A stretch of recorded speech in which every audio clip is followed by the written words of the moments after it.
Setiap kurikulum OBE itu pasti ada kurikulum mappingnya Bapak Ibu. Jadi untuk ngecek apakah Bapak Ibu menggunakan OBE atau tidak, yang salah satu cara untuk ngeceknya itu atau indikatornya adalah Bapak Ibu melihat kurikulum mappingnya. Kurikulum mapping ini bisa ditunjukkan melalui diagram seperti ini atau juga bisa dilihat melalui apa namanya tabel ya, tergantung dari mana yang lebih Bapak Ibu sukai. Nah, intinya adalah begini. Setiap mata kuliah di dalam struktur kurikulum itu harus mendukung pencapaian CPL atau PLO. Sebagai contoh, pada kurikulum ini, seluruh mata kuliah yang biru-biru ini itu mendukung CPL 1 sampai 4. Artinya, setiap mata kuliah nantinya akan bermuara pada kemampuan-kemampuan yang dinyatakan dalam CPL 1 sampai 4. Nah, struktur dari mata kuliah tersebut mulai dari semester awal, pertengahan, dan juga semester akhir bisa saja strukturnya berbeda-beda. Sebagai contoh misalnya, ini adalah mata kuliah basic, ya, fisika dasar 2A. Kemudian fisika dasar 2A ini akan mendukung mata kuliah-mata kuliah di atasnya, seperti misalnya fisika modern, kemudian mata kuliah listrik magnet, ya. Kemudian mata kuliah ini sering kita sebut sebagai mata kuliah intermediate. Mata kuliah ini akan mendukung mata kuliah seperti fisika kuantum, ya, atau juga zat padat, fisika atom, dan seterusnya. Jadi masing-masing mata kuliah itu memiliki peran-peran tersendiri. Ada yang basic, intermediate, maupun yang advance-nya. Tetapi Bapak Ibu, intinya adalah setiap mata kuliah itu nanti akan bermuara kepada CPL. Nah, kalau ada mata kuliah yang tidak bermuara pada CPL, itu artinya mata kuliah tersebut bisa di-delete. Ya, kalau seandainya ada mata kuliah yang tidak bermuara kepada satupun juga CPL. Nah, jadi salah satu indikator bahwa kurikulum Bapak Ibu itu sudah OP, Bapak Ibu bisa melihat kurikulum mappingnya seperti apa, roadmap-nya seperti apa. Jadi ada yang menyebutnya sebagai kurikulum mapping, ya, mapping antara mata kuliah dengan CPL. Ada juga yang menyebutnya roadmap dari mata kuliah menuju pencapaian CPL. Nah, itu adalah salah satu cirinya. Nah, untuk kasus kita, maka kita akan lebih fokus lagi melihat capaian pembelajaran mata kuliah atau CPMK. Dan setiap mata kuliah itu harus memiliki CPMK yang inline atau selaras dengan CPL-nya. Jadi setiap CPMK itu harus mendukung CPL yang terkait. Dan jangan sampai CPMK-nya itu kemana-mana. Ya, jadi harus betul-betul selaras. Dan Bapak Ibu bisa merumuskan CPMK mata kuliah itu satu aspek, dua aspek, tiga aspek, atau banyak aspek. Sebagai contoh misalnya, Bapak Ibu bisa merumuskan CPMK itu hanya pengetahuan saja, atau pengetahuan ditambah dengan keterampilan. Sebagai contoh, yang tadi ada 2 CPMK, yang satu pengetahuan, yang satu lagi keterampilan. Atau Bapak Ibu bisa tiga-tiganya, pengetahuan, keterampilan, dan sikap. Bisa seperti itu. Tetapi yang paling penting adalah apakah Bapak Ibu hanya memiliki satu ranah ranah kemampuan, atau 2 atau 3 yang jelas masing-masing ranah tersebut itu digemblengkan dan juga di-assess. Jadi kalau misalkan Bapak Ibu punya CPMK, ada sikapnya, ada pengetahuan, ada keterampilan, maka Bapak Ibu teaching and learning-nya itu ada penggemblengan tentang sikap. Bapak Ibu di teaching and learning-nya, di proses pembelajarannya ada penggemblengan tentang kemampuan pengetahuan dan juga keterampilan. Jadi kalau misalkan Bapak Ibu punya CPMK, sikap pengetahuan keterampilan, maka proses pembelajarannya ada yang menggemblengkan sikap, pengetahuan, dan keterampilan. Tetapi kalau seandainya Bapak Ibu itu di CPMK-nya hanya satu ranah saja, misalnya pengetahuan, maka yang digemblengkan itu adalah pengetahuan. Jadi tidak bisa kita katakanlah punya CPMK, sikap, pengetahuan, keterampilan, tetapi ternyata tidak tercermin di proses pembelajarannya. Proses pembelajarannya hanya melulu pengetahuan. Nah, itu tidak sinkron Bapak Ibu. Jadi harus sinkron, harus selaras ya antara CPMK dengan teaching and learning-nya. Hal yang sama, Bapak Ibu pun juga harus selaras antara CPMK, teaching and learning dengan assessment-nya. Jadi kalau misalkan Bapak Ibu di mata kuliahnya punya CPMK, sikap, pengetahuan, dan keterampilan, maka Bapak Ibu biasanya harus melakukan assessment sikap, pengetahuan, dan keterampilan yang berkaitan dengan mata kuliah itu. Jadi selalu keselarasan menjadi salah satu keyword dalam OBE ini. Nah, baik. Bapak Ibu, supaya kita bisa paham, kita akan mencoba membahas contoh yang barangkali Bapak Ibu biasa kalau di prodi fisika itu mengajarkan. Nah, kalau kami menyebutnya mata kuliah ini adalah mata kuliah fisika dasar 2. Jadi kalau di kami ada mata kuliah fisika dasar 1, ada mata kuliah fisika dasar 2. Mata kuliah fisika dasar 1 topiknya berkaitan dengan mekanika. Tetapi mata kuliah fisika dasar 2 topiknya adalah listrik magnet. Jadi topik-topik yang di-cover di mata kuliah ini adalah ada elektrostatik, elektrodinamik, elektromagnetisme, optik fisis, dan fisika modern. Nah, ini adalah topik-topik yang akan digemblengkan kepada mahasiswa melalui mata kuliah ini. Topik-topik ini itu merupakan hasil pemilihan bahan-bahan kajian yang kemudian bahan kajian itu dirangkum dan diorganisasikan dalam bentuk mata kuliah fisika dasar 2. Ya, jadi bahan-bahan kajian yang berkaitan dengan mekanika dan sebagainya itu dirangkum dan diorganisasikan dalam bentuk mata kuliah fisika dasar 1. Nah, kalau mata kuliah fisika dasar 2 itu berdasarkan bahan kajiannya itu memunculkan topik-topik ini. Baik.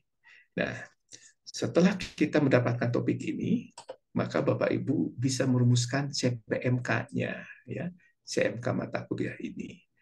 Nah, saya mengambil metode CPMK-nya disusun setelah kita mendapatkan topik. Tapi ada juga yang kebalikannya. Rumuskan dulu CPMK, kemudian susun topiknya. Ada yang seperti itu. Tapi saya lebih nyaman dengan merumuskan CPMK-nya setelah kita mengetahui topiknya. Karena caranya ternyata mudah, Bapak Ibu. Pertama, kita tetapkan dulu course kontennya, materi-materi kuliah yang akan kita berikan. Nah, kemudian setiap topik mata kuliah ini kita tentukan tingkat kemampuannya. Tingkat kemampuan untuk masing-masing topik itu bisa kita rancang. Sebagai contoh misalnya, untuk elektrostatika, kemampuan yang diharapkan dari mahasiswa setelah mengambil mata kuliah ini adalah mereka mampu menjelaskan tentang elektrostatika. Mereka mampu memformulasikan besaran-besaran fisis yang berkaitan dengan elektrostatika.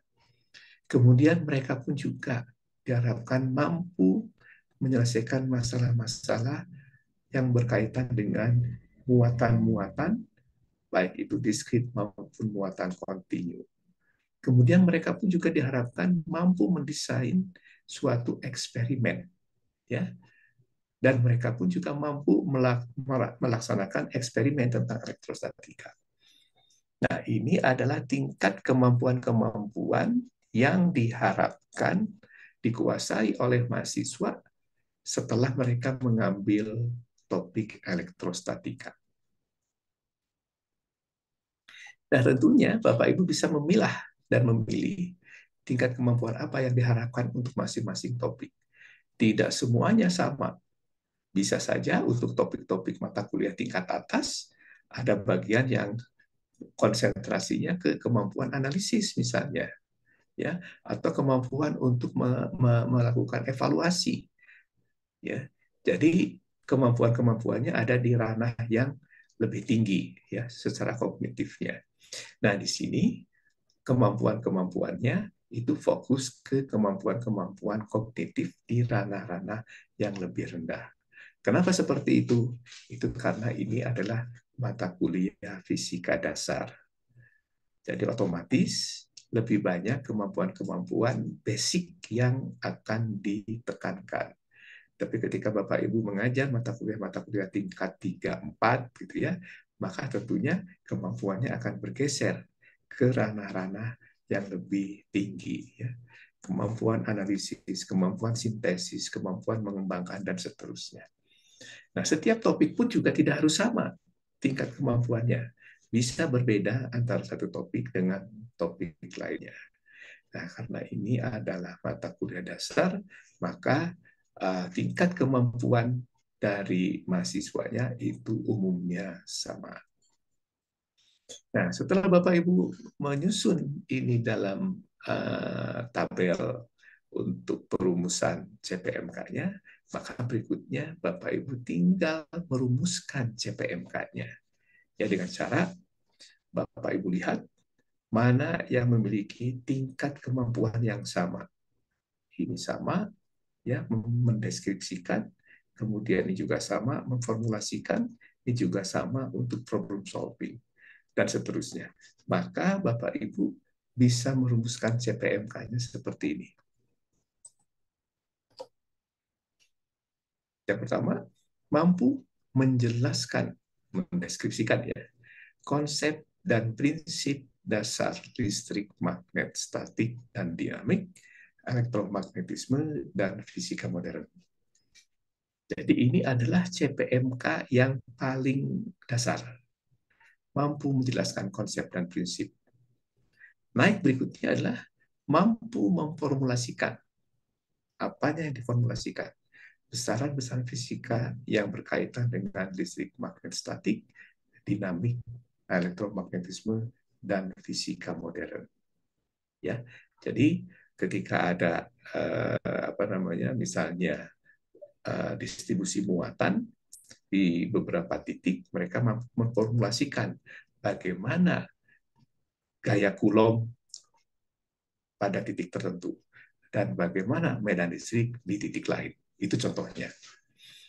Nah, kemudian ketiga adalah mampu memecahkan persoalan listrik, magnet, statik, dinamik, elektromagnetik, dan fisika modern. Nah, jadi Bapak Ibu yang 1, 2, 3 ini merupakan pengetahuan yang masuk dalam ranah kognitif level 1, 2, 3. Sedangkan untuk yang CPMK nomor 4, ini adalah mampu melaksanakan eksperimen, itu merupakan ranah keterampilan, ya. Jadi keterampilan melakukan eksperimen. Dan sedangkan untuk kemampuan mendesain, ini ada dua-duanya. Ya, jadi kompetensi yang berkaitan dengan pengetahuan keterampilan untuk merumuskan atau mendesain alat serana ini dimasukkan dalam CPMK ini. Dan ini masuk ke dalam ranah kognitif yang lebih tinggi, ya. Tetapi kompleksitasnya tidak terlalu tinggi. Ranah kognitifnya memang tinggi, tapi kompleksitasnya tidak terlalu tinggi. Jadi Maaf, ini karena mata kuliah ini mata kuliah dasar. Jadi Bapak Ibu, ini adalah contoh CPMK-nya. Ada sekitar 5. Boleh nggak CPMK-nya ada 3? Boleh tentu Bapak Ibu. Boleh nggak 10? Nah, ini dia. Umumnya CPMK itu berkisar antara 12 sampai dengan 56. Bergantung pada berapa SKS-nya, beban SKS-nya. Biasanya kalau SKS-nya 3 sampai 4, maka CPMK-nya bisa 4 sampai 6. Tapi kalau SKS-nya hanya 2, biasanya CPMK-nya jumlahnya 1 sampai 2 saja. Kenapa seperti itu? Nah, itu karena CPMK ini berhubungan dengan topik-topik apa saja dan tingkat kemampuan apa yang akan ditekankan kepada mahasiswa kita. Nah, kalau misalnya mata kuliah kita adalah mata kuliah yang fokus kepada pengetahuan, tentunya CPMK-nya tidak mungkin lebih dari 6. Ya. Dengan 6 saja itu mengcover ranah kognitif dari level 1 sampai level 6. Ya. Nah, jadi kalau Bapak Ibu punya 10, itu pasti ada CPMK yang double-double atau yang overlapping.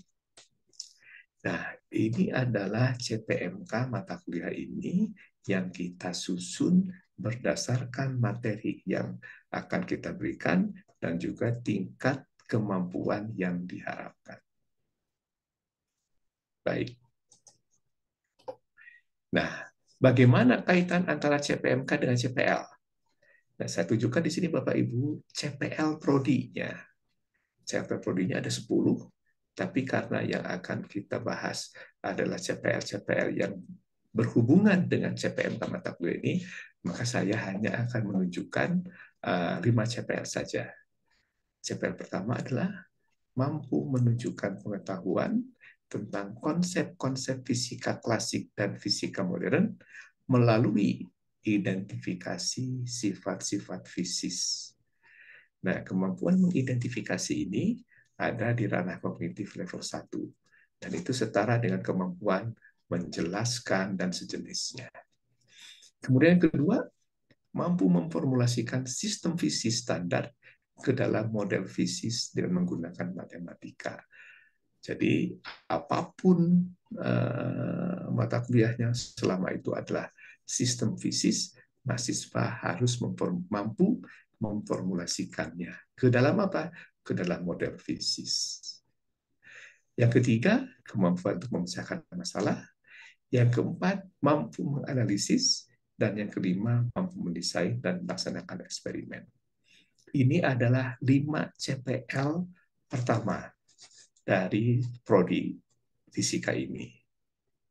Nah, ini adalah CPL-nya.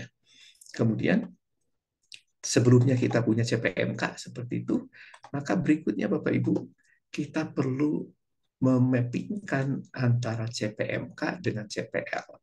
Nah, ini adalah salah satu indikator lain atau ciri lain dari OBE untuk mata kuliah. Jadi Bapak Ibu, mata kuliah yang diampu oleh Bapak Ibu, kemampuan-kemampuannya harus mendukung kemampuan-kemampuan yang dinyatakan dalam CPL.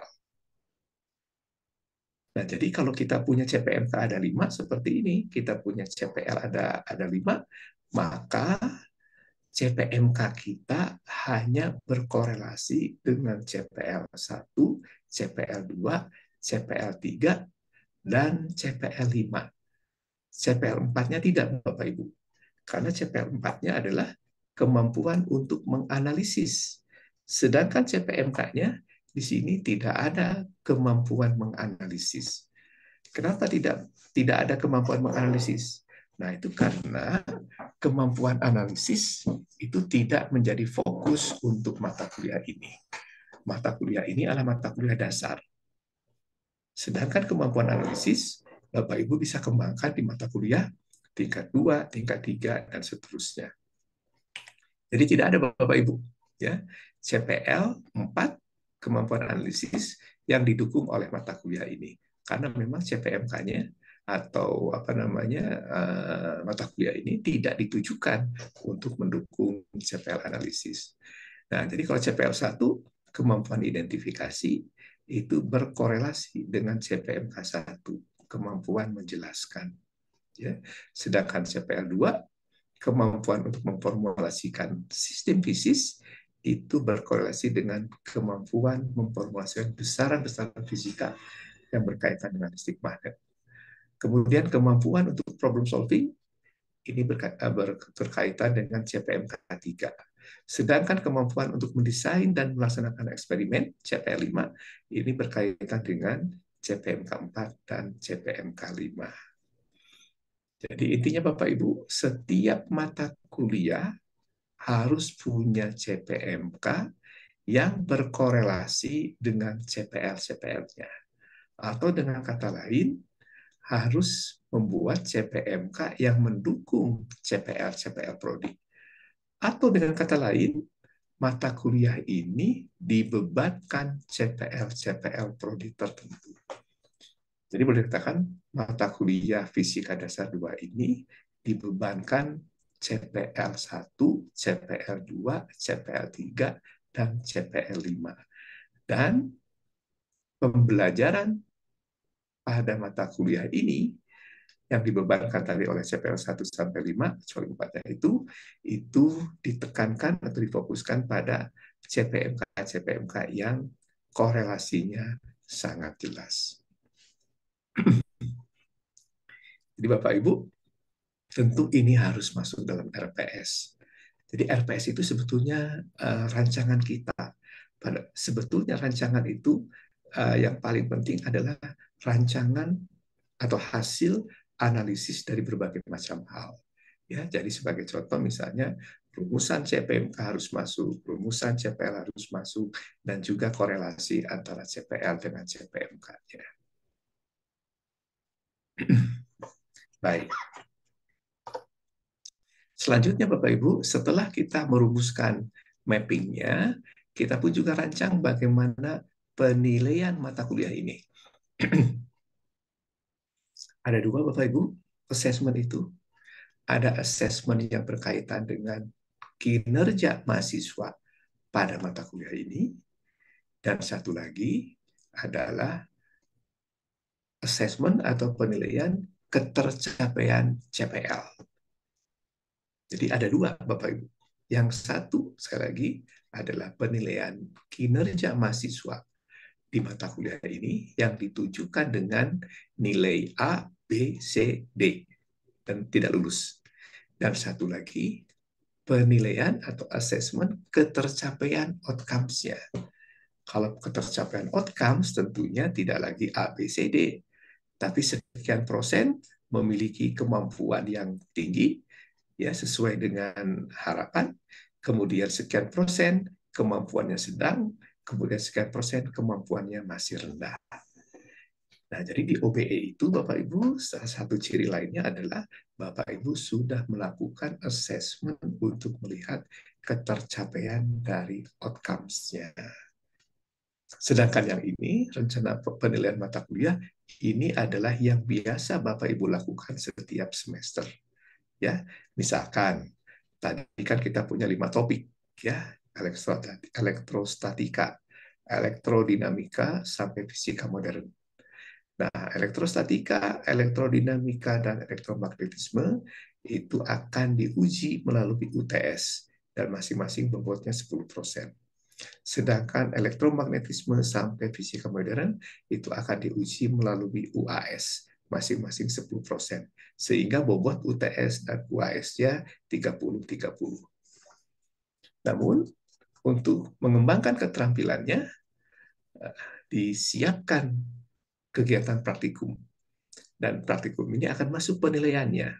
Praktikumnya terdiri dari berbagai topik seperti elektrodinamika, elektromagnetisme, optik fisis, fisika modern. Dan ini masing-masing 5%. Sehingga untuk praktikum bobotnya 20%. Nah, setiap topik kita akan memberikan kegiatan-kegiatan mandiri dan terstruktur dalam bentuk tugas dan juga tutorial. Dan masing-masing itu 2%, sehingga total tugasnya 10%. Dan terakhir, kita akan berikan kuis untuk melihat apakah mahasiswa itu setiap tahapan proses pembelajarannya baik atau tidak. Total kuis juga 10%. Jadi untuk penilaian ini kita akan memiliki bobot UTS 30, UAS 30, praktikum 20, tugas dan kuis masing-masing 10%. Nah, Bapak Ibu, umumnya di kita penilaian itu menggunakan beberapa komponen. Jadi tidak melulu hanya ujian-ujian saja. Ya, umumnya menggunakan multi komponen. Dalam contoh ini saya menggunakan 5 komponen. Nah, selanjutnya kita akan merancang assessment CPMK-nya Bapak Ibu. Tadi kan ada 5 CPMK Bapak Ibu ya, 1, 2, 3, 4, 5. Nah, assessment CPMK ini yang nanti berkorelasi dengan CPL, itu saya hanya akan uji atau akan saya assess melalui UTS dan UAS-nya saja. Jadi tidak menggunakan kuis maupun tugas. Tapi boleh nggak saya merancang assessment CPMK-nya melalui tugas dan kuis? Itu juga boleh Bapak Ibu. Ya. Jadi rancangan assessment ini, assessment CPMK itu disesuaikan dengan kebutuhan. Jadi Ibu Bapak bisa merancang hanya UTS dan UAS saja, atau Bapak Ibu merancangnya tidak hanya UTS dan UAS, tapi misalnya UTS, UAS, praktikum, kuis dan tugas. Ya, boleh itu, boleh semuanya dijadikan komponen-komponen assessment CPMK-nya. Jadi ada yang hanya fokus ke ujian, tapi Bapak juga boleh menggunakan komponen-komponen lainnya. Nah, ini adalah rancangan assessment CPMK-nya. Dengan adanya rancangan ini, ya, maka Bapak Ibu secara tidak langsung harus membuat soal ujian UTS maupun UAS yang kira-kira pertanyaannya adalah jelaskan. Jelaskan apa? Jelaskan yang macam-macam Bapak Ibu. Ya, atau formulasikan, ya. Ini juga bisa menjadi bahan soal-soal ujiannya. Jadi di soal ujiannya Bapak Ibu harus memiliki komponen yang menanyakan kemampuan menjelaskan, memformulasikan, dan memecahkan masalah. Untuk pemecahan masalah itu biasanya mudah, hitunglah, tentukan, dan seterusnya. Untuk formulasi, nyatakan, dan seterusnya. Ya, untuk yang ini gampang juga, jelaskan, bla bla bla bla bla, dan seterusnya. Nah, ini kalau Bapak Ibu merancang assessment CPMK atau CPL-nya melalui UTS dan UAS. Nah, hal yang sama kalau Bapak Ibu akan merancang assessment CPMK-nya melalui misalnya kuis dan tugas. Maka kuis dan tugasnya harus disesuaikan pertanyaan-pertanyaannya. Baik. Nah, yang berikutnya adalah Bapak Ibu perlu mapping antara topik-topik yang diberikan dengan subtopik dan dengan sub CPMK serta proses pembelajaran dan asesmennya. Itu harus diselaraskan Bapak Ibu. Sebagai contoh misalnya, minggu 1 dan minggu 2 kita akan membahas tentang elektrostatika. Subtopiknya adalah minggu 1 tentang muatan listrik, kemudian gaya Coulomb, medan listrik, ya, yang diakibatkan oleh muatan diskrit dan juga muatan terdistribusi kontinu. Ini adalah subtopik dari elektrostatika tentang hukum Coulomb dan medan listrik. Minggu kedua kita detilkan lagi elektrostatikanya dengan topik hukum Gauss, dan subtopiknya adalah tentang flux listrik, hukum Gauss, konduktor, isolator, dan seterusnya. Maka kalau kita punya subtopik, logikanya adalah kemampuan-kemampuan apa yang diharapkan dari mahasiswa setelah mereka mempelajari tentang muatan listrik, gaya dan medan listrik, dan seterusnya. Oleh karena itu, maka Bapak Ibu, kita bisa definisikan sub CPMK yang merupakan turunan dari CPMK-nya. Sebagai contoh misalnya, di sini CPMK-nya adalah mampu menjelaskan konsep dan prinsip dasar listrik. Dan CPMK ini, kalau kita detilkan untuk subtopik muatan listrik dan gaya listrik, itu akan menjadi mampu menjelaskan gaya interaksi muatan, dalam hal ini hukum Coulomb, dan konsep medan listrik. Jadi di sini konsep dan prinsip dasar listrik magnetnya itu kita detilkan lagi Bapak Ibu. Kita detilkan menjadi konsep-konsep tentang medan listrik dan juga interaksi-interaksi muatan. Jadi yang ini, yang sub CPMK itu akan menjadi sangat detail, naik ke atas itu menjadi agregatnya, kemudian agregat untuk CPMK, kemudian naik lagi itu akan menjadi CPL. Jadi CPL-nya sangat generik Bapak Ibu. Kemudian didetilkan dalam CPMK, kemudian sangat detilkan dalam sub-sub CPMK-nya. Jadi OBE ini dibangun berdasarkan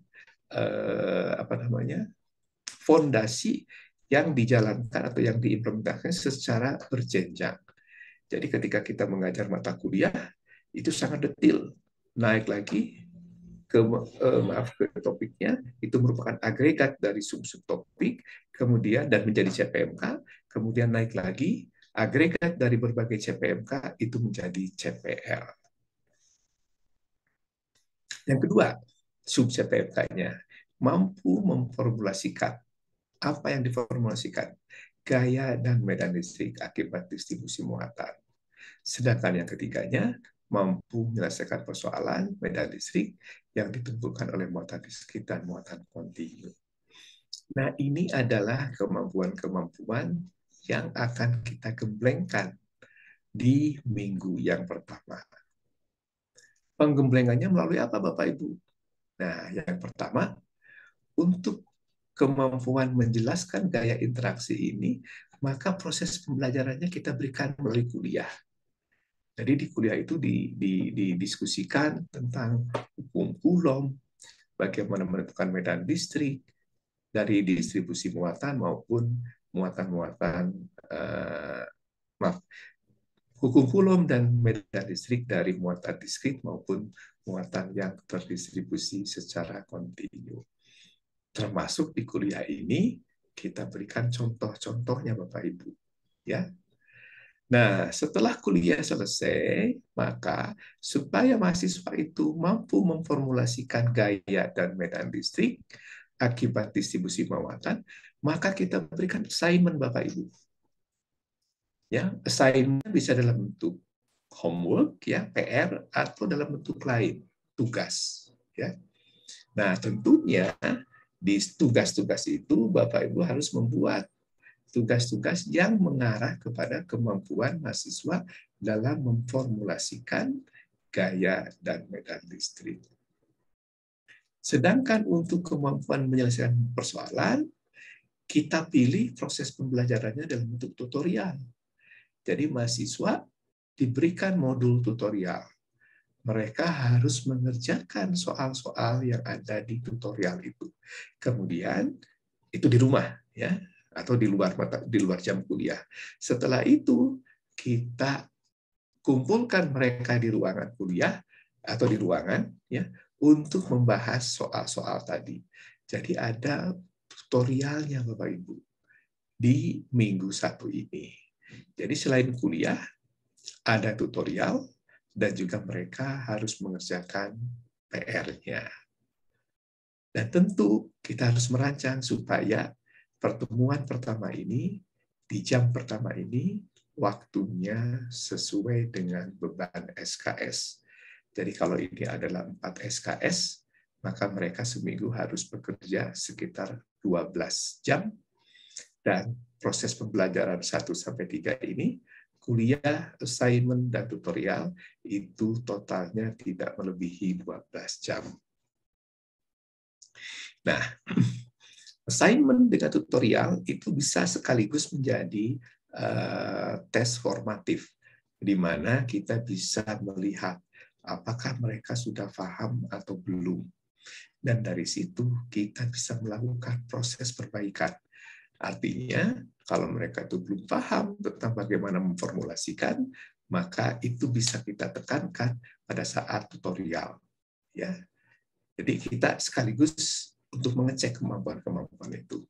Namun, untuk asesmen CPMK-nya, ya, kemampuan-kemampuan 1, 2, dan 3-nya, ini akan kita berikan dalam UTS. Jadi, UTS itu pasti ada soal-soal yang pertama,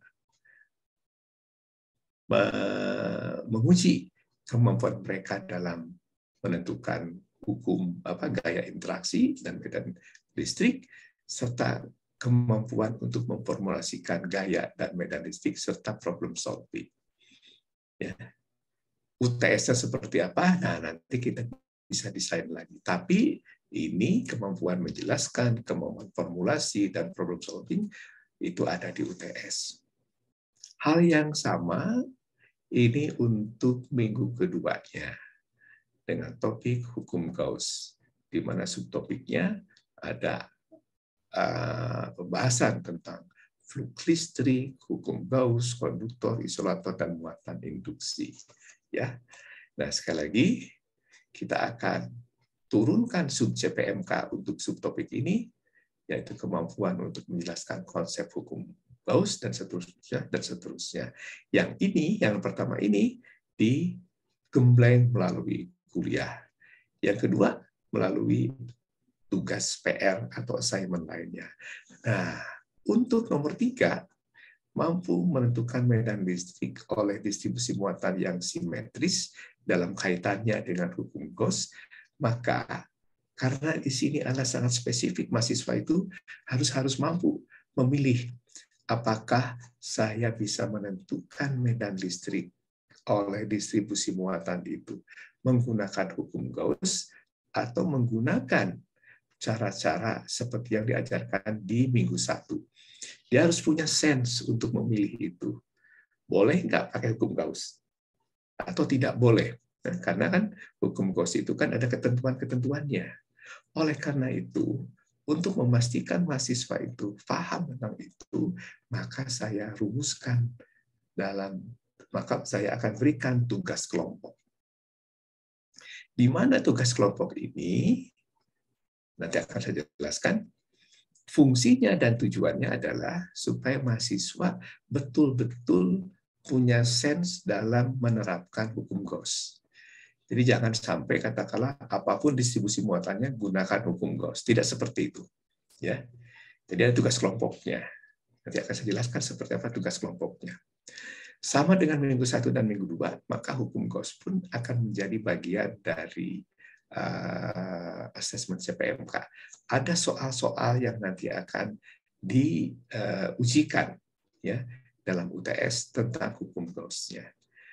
Nah, jadi Bapak Ibu, sub CPMK ini itu merupakan terjemahan lebih detail lagi dari CPMK-nya.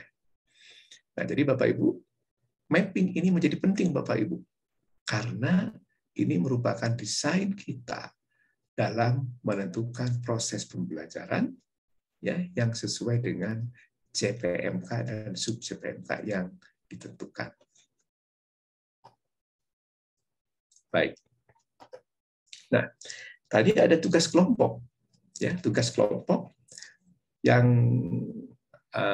tugas ini diarahkan untuk menggembleng kemampuan dalam menentukan medan listrik oleh distribusi muatan yang simetris. Desain dari atau mekanisme dan desain dari tugas ini adalah pertama, kita harus menyiapkan problemnya dulu Bapak Ibu. Ya, masalahnya apa sih sebetulnya yang akan kita berikan kepada mahasiswa.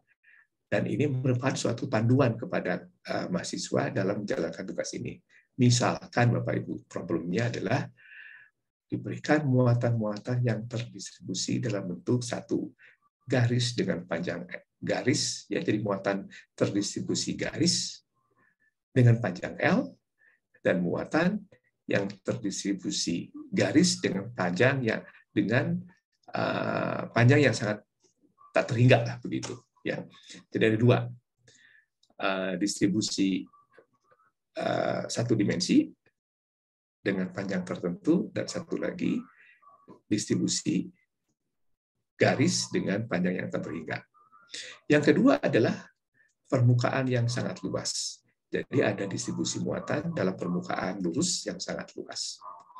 Nah, tentukan medan listrik yang berjarak R dari distribusi muatan tersebut. Mekanismenya adalah setiap kelompok itu dibagi dua tim. Ada tim A dan tim B. Tim A mengerjakan problem A. Dan tim B mengerjakan problem B. Nah, dari sini akan terlihat mana saja yang harus menggunakan hukum Gauss dan mana yang tidak menggunakan hukum Gauss, tidak bisa menggunakan hukum Gauss. Nah, dari situ mereka harus mendiskusikan hasil yang diperoleh. Ya, tujuannya adalah supaya mahasiswa mampu memilah penggunaan hukum Gauss dalam menentukan medan listrik oleh distribusi muatan. Jadi satu kelompok atau tim A itu bisa melihat bahwa ternyata yang problem A ini tidak bisa dihitung menggunakan hukum Gauss. Tapi problem A dengan garis yang sangat panjang itu bisa dilakukan. Ya. Nah, ini adalah contoh modul untuk tugas kelompok. Ya. Jadi mereka bekerja dulu secara tim, ya. Maksudnya gini, mereka dalam satu kelompok tapi mengerjakan dua persoalan yang berbeda di antara dua tim itu. Kemudian setelah itu mereka mendiskusikan hasil-hasilnya. Nah, ini adalah salah satu contoh dari proses pembelajaran yang menekankan kepada kemampuan untuk berkolaborasi. Jadi kelompok ini nanti bisa paham, ternyata untuk distribusi muatan yang tidak simetris, saya tidak boleh menggunakan hukum Gauss. Hukum Gauss hanya bisa digunakan untuk distribusi muatan yang simetris. Ketika ada distribusi muatan yang tidak simetris, maka saya harus menggunakan cara-cara standar. Itu sebetulnya yang ingin dikuasai oleh mahasiswa. Nah, jadi Bapak Ibu, dari analisis mulai dari atas itu CPL, CPMK, mapping, kemudian berbagai jenis modul dan tugas, maka setelah Bapak Ibu rumuskan itu, Bapak Ibu siap untuk menyusun RPS-nya. Jadi kalau sudah sudah dianalisis untuk membuat RPS menjadi lebih mudah Bapak Ibu. Ya, jadi RPS itu sebetulnya hanya dalam bentuk desain, ya. Di penyusunannya itu memerlukan analisis Bapak Ibu, tidak hanya mencantumkan begitu saja. Nah, layout dari RPS itu macam-macam Bapak Ibu, tergantung dari kebijakan universitas. Jadi saya tidak akan fokus kepada layout, saya hanya akan fokus kepada kira-kira isi dari RPS itu apa saja. Dan layout-nya silakan nanti Bapak Ibu sesuaikan dengan kebijakan masing-masing universitas. Nah, tapi umumnya isinya adalah sebagai berikut Bapak Ibu. Yang pertama tentu ada nama mata kuliah. Di sini mata kuliahnya Fisika Dasar 2A. Kemudian ada kode mata kuliah. Di sini kodenya adalah FI 1201. Kemudian setelah itu ada lagi rumpun mata kuliah. Ada mata kuliah dasar, ada mata kuliah keahlian, ada mata kuliah lain lagi yang spesifik. Silakan Bapak Ibu sesuaikan dengan rumpun yang sudah ditetapkan di masing-masing program studi. Bobot SKS, kemudian semester, dan ada otorisasi. di mana di otorisasi ini biasanya tercantum siapa pengembang RPS-nya, kemudian kalau RPS itu ada menjadi bagian rumpun mata kuliah, tentunya RPS ini sudah dicek oleh ketua rumpun mata kuliahnya. Dan juga kemudian ada kaprodinya, ya, di mana kaprodi ini sebagai koordinator dalam penyelenggaraan mata kuliah. Nah, selanjutnya komponen lain dalam RPS adalah CPL Prodi yang dibebankan pada mata kuliah. Tadi sudah ditunjukkan bahwa CPL Prodi yang dibebankan pada mata kuliahnya ada 5. Maaf, ada 4. Yang 1, 2, 3 itu adalah kaitannya dengan pengetahuan, sedangkan yang CPL 5-nya itu kemampuan untuk keterampilan dalam mendesain dan melaksanakan eksperimen. Ini CPL Prodi yang dibebankan. Ada CPL Prodi yang dibebankannya hanya 1 saja, 2 saja, atau 3, tergantung dari struktur kurikulumnya. Nah, jadi dalam contoh ini, CPL Prodi yang dibebankan pada mata kuliah Fisika Dasar 2-nya itu ada 4. Nah, selanjutnya kita punya CPMK-nya. CPMK-nya ada 5. Ya. Yaitu kemampuan untuk menjelaskan, memformulasikan, problem solving, melaksanakan eksperimen, dan mendesain alat. Oleh karena itu, maka akan ada mapping antara CPMK dengan CPL. Jadi di RPS itu Bapak-Ibu perlu betul-betul ditunjukkan mappingnya antara CPMK dengan CPL. Itu untuk meyakinkan bahwa mata kuliah ini mendukung CPL-CPL yang telah dibebankan pada mata kuliah ini. Dan ini tidak cukup hanya contreng begitu saja, Bapak-Ibu. Betul-betul harus disesuaikan ya CPL dengan CPMK-nya. Nah, untuk melihatnya mudah, Bapak-Ibu. Untuk kasus ini, dilihat kata kerjanya. Kemampuan identifikasi ini berkaitan dengan kognitif level 1 yang sinkron dengan kemampuan menjelaskan. Kemampuan memformulasikannya itu juga sama, dan seterusnya.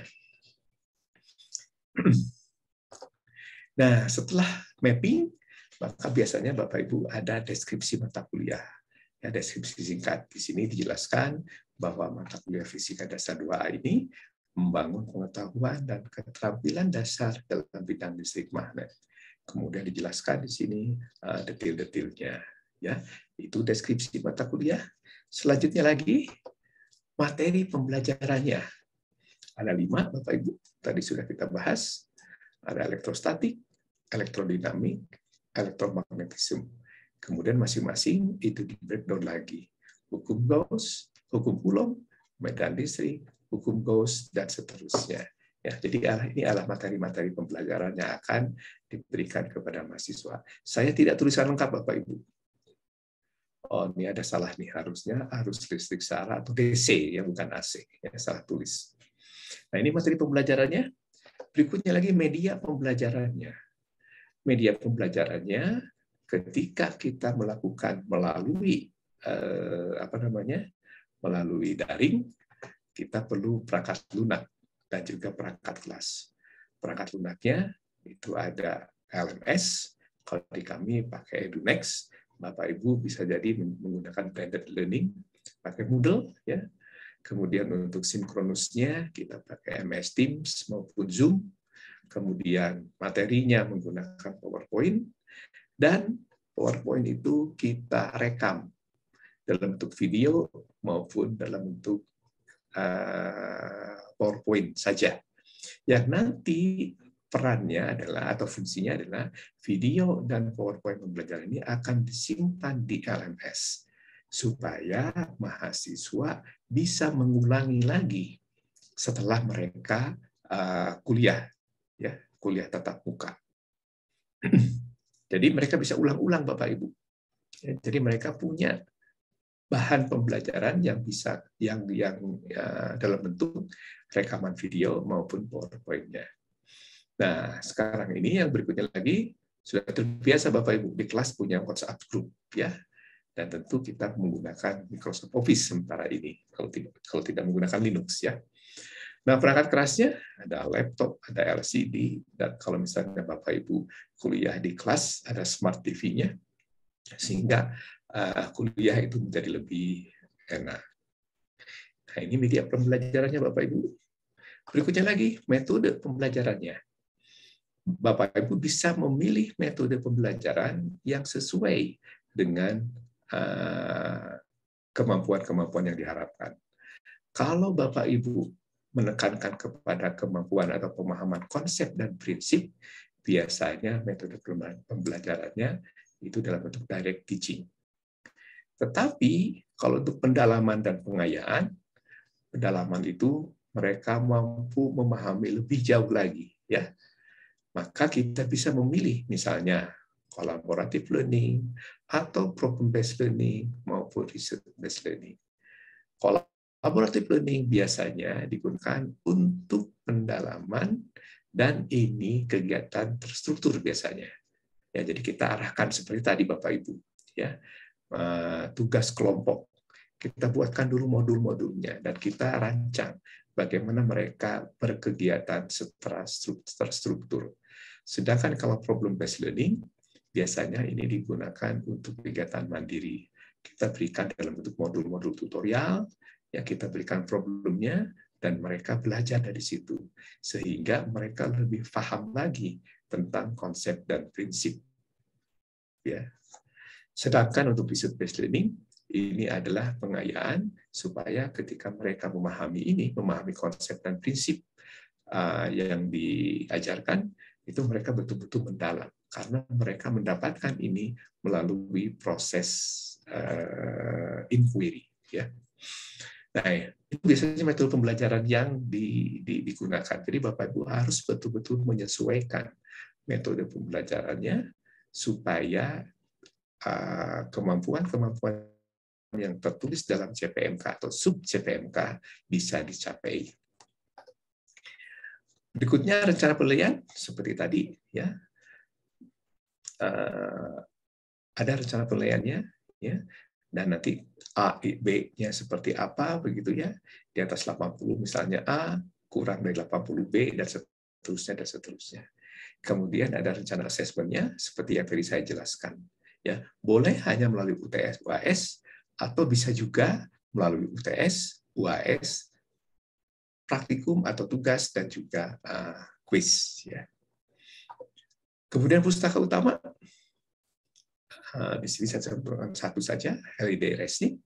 Kemudian berikutnya dosen pengampu dan mata kuliah prasyarat. Ya. Nah, Bapak Ibu, ini adalah komponen-komponen yang biasa ada di RPS. Bapak Ibu bisa menuliskannya dalam bentuk tabel dengan format yang disesuaikan dengan template yang biasa diberikan oleh pihak universitas. Nah, di bagian akhir dari RPS ini biasanya kita tuliskan SAP-nya, Satuan Acara Perkuliahan, di mana yang ini tadi sudah kita bahas ya.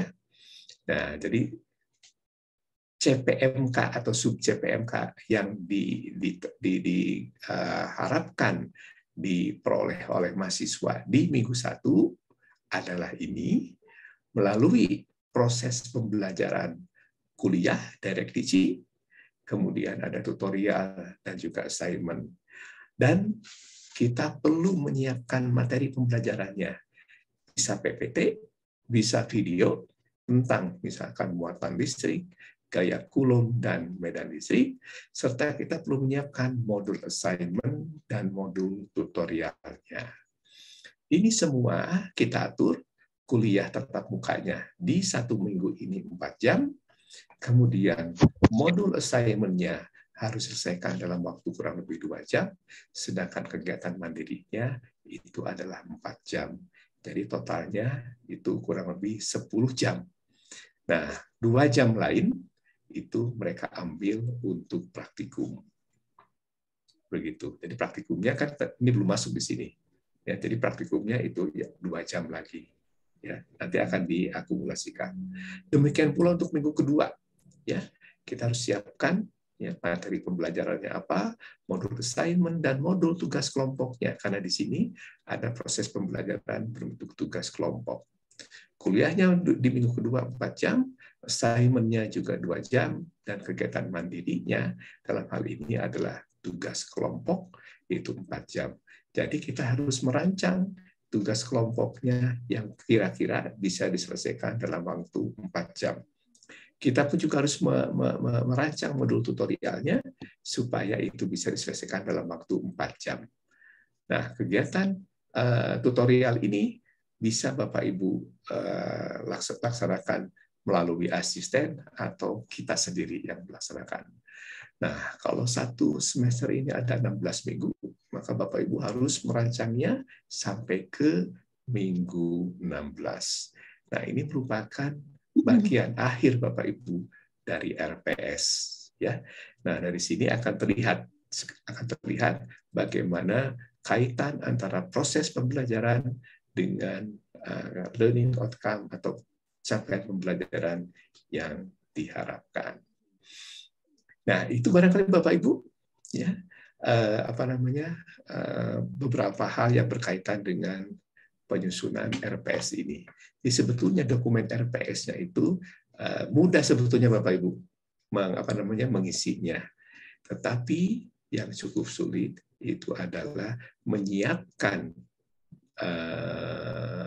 analisis supaya itu nanti dituliskan dalam RPS-nya menjadi lebih mudah lagi.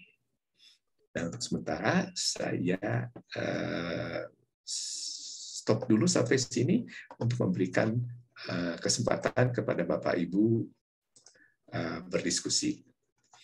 Demikian Bapak Ibu sekalian, terima kasih atas perhatiannya. Saya kembalikan kepada moderator atau pembawa acara. Kita mudah-mudahan masih punya waktu untuk diskusi.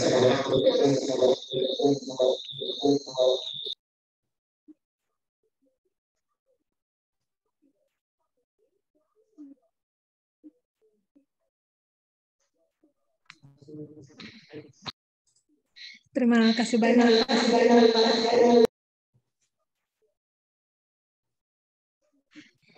Jadi selanjutnya dengan hormat, bagi Bapak Ibu peserta workshop, jika ada yang ingin bertanya, kami persilakan.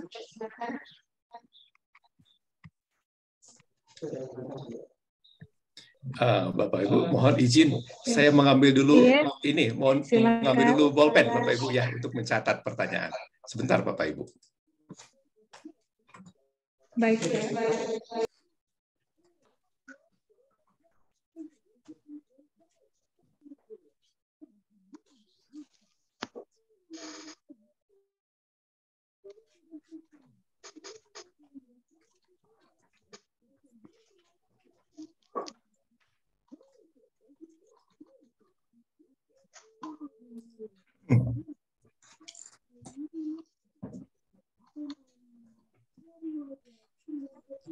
Boleh saya mulai, Pak?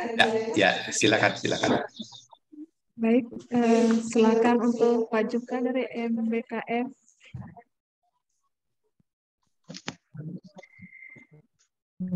Ya, makasih. Makasih Bu Wahyuni. Saya Juliana Kadang dari Fakultas Ekonomi dan Bisnis. Gini Pak, pertanyaan saya make sure dan bertanya sebenarnya Pak. Berarti kalau kita mau buat kurikulum dengan base-nya adalah OBE, berarti bahwa kurikulum kita dari kurikulum struktur mata kuliah, struktur mata kuliah kita itu harus selaras dengan learning outcome LO, terus kemudian teaching and learning dengan asesmennya. Nah, kemudian nanti mohon dikoreksi kalau pemahaman saya karena saya masih agak bingung Pak, karena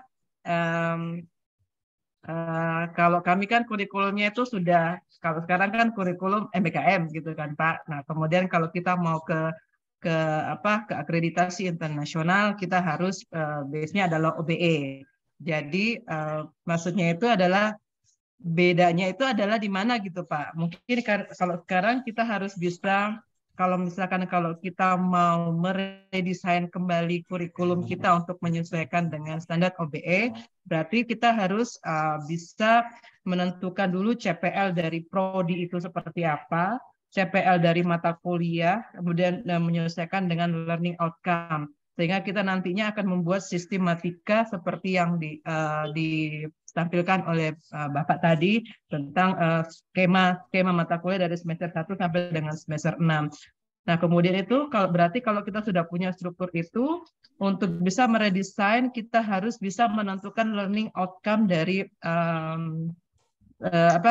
berarti CPL dari prodi, kita menyesuaikan dengan CPL prodi, CPL mata kuliah, dan juga yang kemudian selaras dengan learning outcome, teaching dan assessment-nya itu berarti Pak, gitu ya. Nah terus kemudian ke bentuk pembelajaran tadi itu kan ada case method, kemudian ada riset dan lainnya. Berarti kalau di situ kita bisa masukkan kan sekarang kalau MBKM kurikulum Merdeka itu kan ada masuk juga praktisi mengajar gitu. Berarti kita bisa memasukkannya itu dia pada saat kita pembahasan case method dalam proses mata kuliah pendalaman berarti Pak. Gitu. Nanti mohon arahannya Pak. Itu terima kasih Pak. Assalamualaikum warahmatullahi wabarakatuh. Waalaikumsalam. Bagaimana Bu Hayuni? Apakah langsung?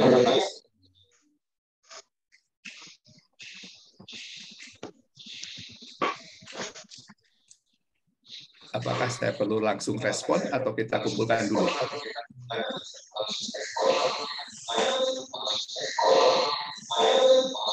Boleh Pak, sambil langsung, menunggu ya? Pak pertanyaan selanjutnya. Iya. Oh, baik. Ya, baik. Terima kasih Bu atas pertanyaannya. Saya tidak terpikir kalau seandainya workshop ini juga dihadiri oleh Ibu dari Fakultas Ekonomi dan Bisnis. Saya pikir ini prodi fisika Pak Sahrul. Jadi saya berikan contohnya yang fisika yang betul-betul mendetil. Ya nggak apa-apa Pak, saya ngerti ya? maksud. Nah tadi maksudnya ya? itu caranya untuk ya.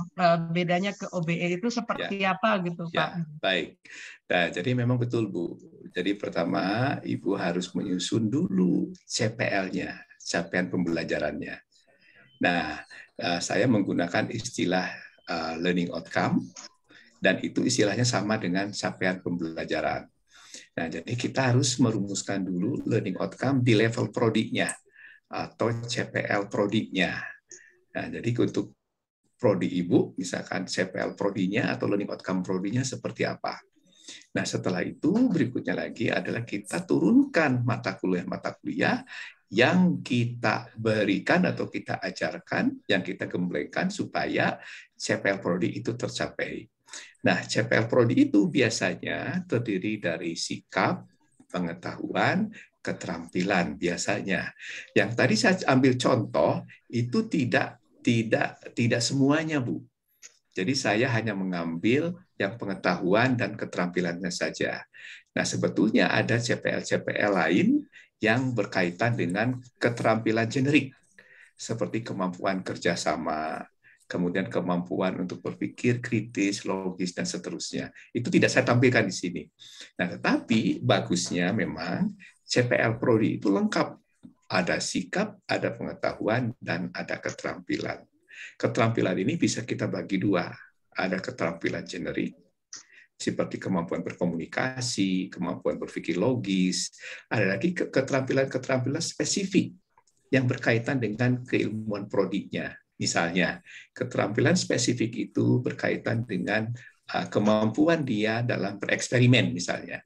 Ya, kalau di fisika itu. Nah, itu adalah keterampilan yang spesifik. Nah, jadi setiap set CPL, setiap paket CPL itu pasti akan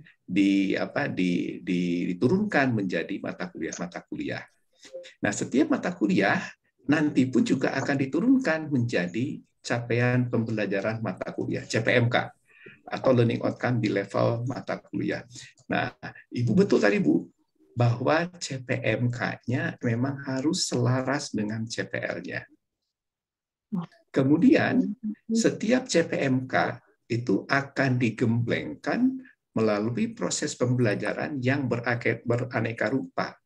Proses pembelajarannya, misal saja, ada CPMK tertentu yang hanya bagus digemblengkan melalui kuliah biasa. Tetapi ada juga CPMK yang katakanlah bisa diperoleh melalui kegiatan-kegiatan MBKM. Seperti tadi Ibu sampaikan, contohnya adalah kemampuan-kemampuan untuk misalnya kalau di fisika itu menerapkan ya kemampuan pedagogiknya. Nah, ini Bapak Ibu bisa perkaya melalui kegiatan MBKM, misalnya praktek kerja lapangan.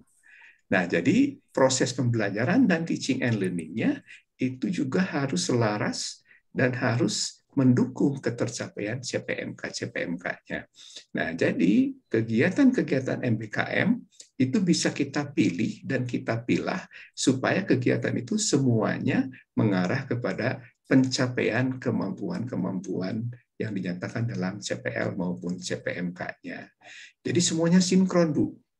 Jadi termasuk dengan assessment-nya. Ketika misalkan Ibu menggunakan, misalnya ada CPL yang kira-kira statement-nya begini, mampu merancang, melaksanakan, dan mengevaluasi pembelajaran fisika misalnya. Ibu bisa lakukan melalui proses pembelajarannya, bisa melalui kuliah dengan tugas, tapi itu pun juga bisa diperkaya melalui kegiatan MBKM. Dalam hal ini kegiatan MBKM-nya adalah praktek kerja lapangan.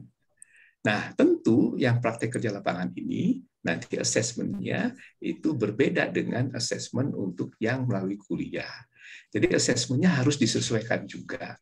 Dan kita bisa merancang assessment-nya untuk memastikan bahwa mahasiswa kita sudah mencapai kemampuan-kemampuan tersebut. Jadi memang betul, Bu, salah satu keyword-nya adalah benang merah antara capaian pembelajaran, proses pembelajaran, dan assessment-nya. Dan benang merahnya tidak hanya di CPL, tapi juga di CPMK dan turunan-turunannya. Jadi kalau OBE itu kita akan mendapatkan suatu struktur kurikulum dan antek-anteknya yang betul-betul streamline. Jadi betul-betul fokus mulai dari sisi proses pembelajaran, kemudian assessment, sampai ke learning outcomes-nya. Jadi istilahnya tidak ada lagi mata kuliah yang sia-sia. Semua mata kuliah dan kegiatan-kegiatan serta proses pembelajarannya itu betul-betul kita arahkan untuk mendukung pencapaian kemampuan tertentu. Begitu, Bu. Yes, makasih Pak. Berarti kan kalau kita redesign itu berarti akan ada mata kuliah yang bisa merger, digabung, atau ada mata kuliah yang memang benar-benar tidak inline lagi, itu dihapus berarti ya Pak? Persis, Bu. Persis, Bu. Jadi kalau memang tidak inline, terpaksa kita harus delete, Bu. Oke. Ya. Makasih Pak. Makasih ya, Pak. Baik, sama-sama Bu. Terima kasih banyak Bapak Ibu. Selanjutnya jika ada yang ingin bertanya, kami persilahkan. Volumenya Pak. Terima kasih Bapak Ibu. Selanjutnya kembali saya persilahkan Bapak Ibu yang ingin bertanya.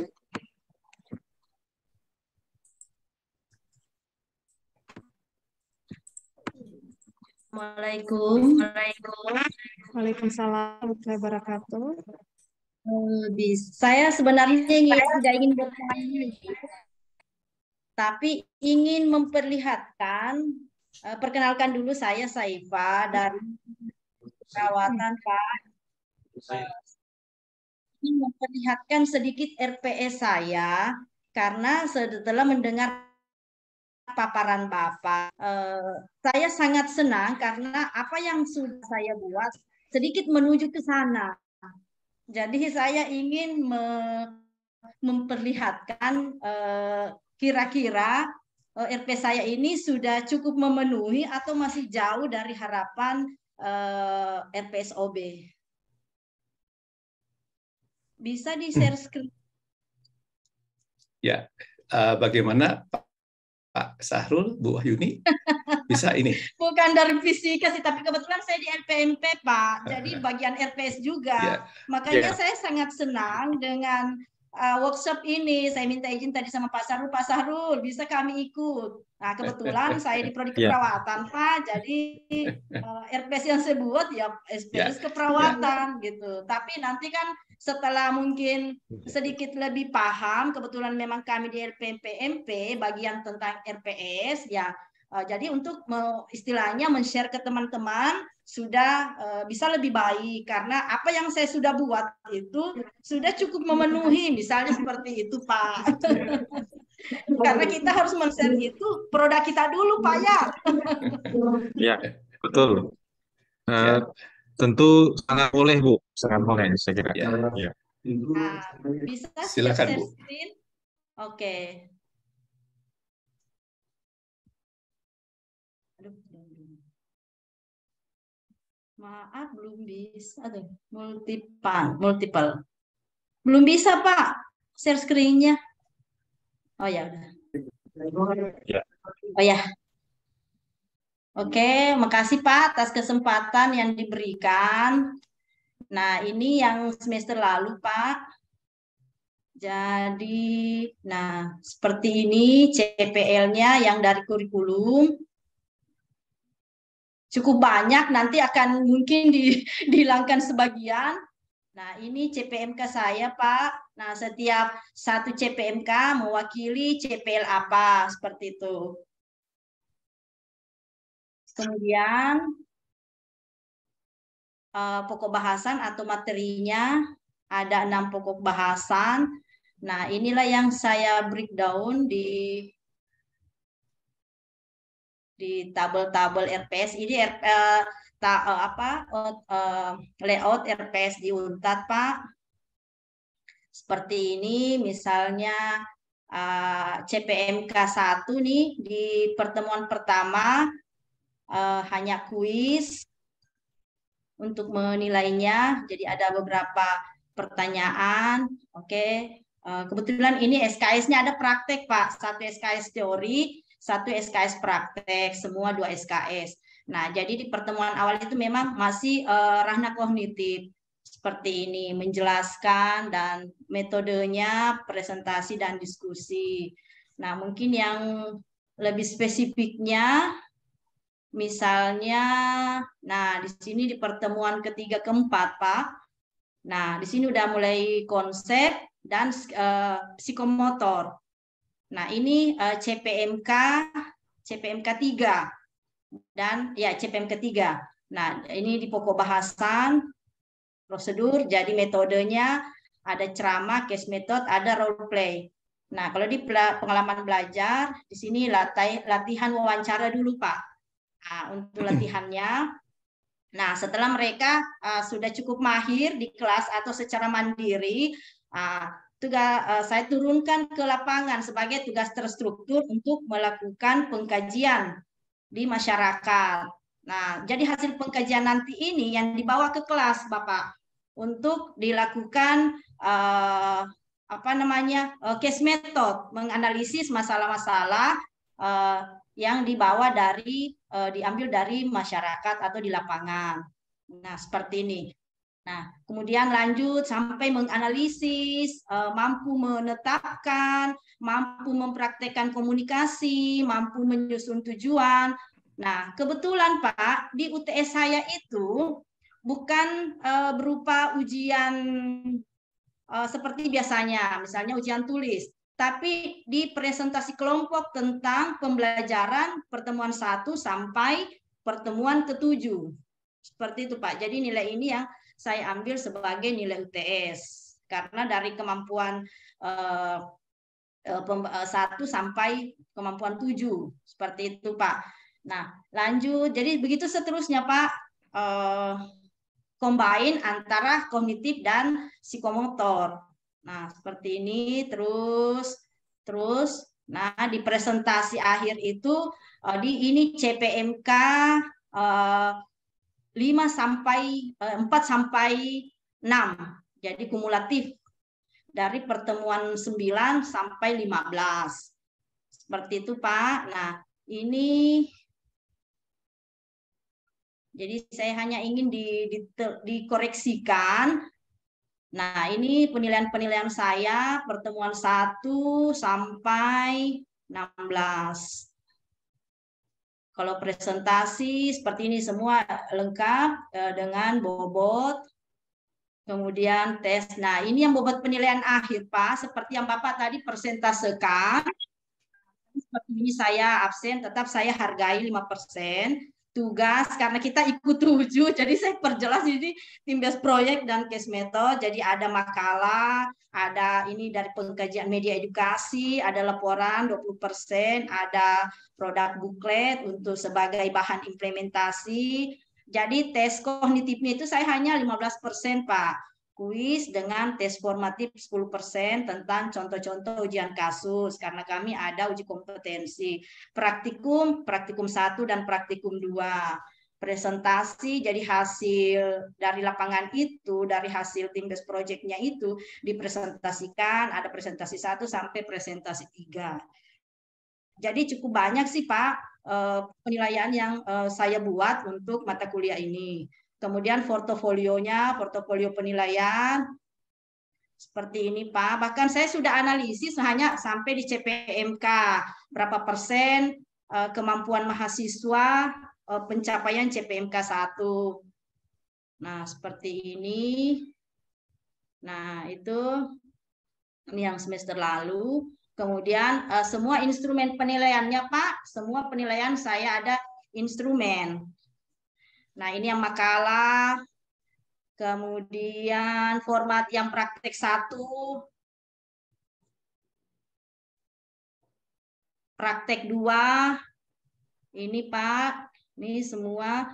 Kemudian ini produk yang buat leaflet tadi yang 10%, kemudian produk booklet yang kedua, untuk bahan implementasi.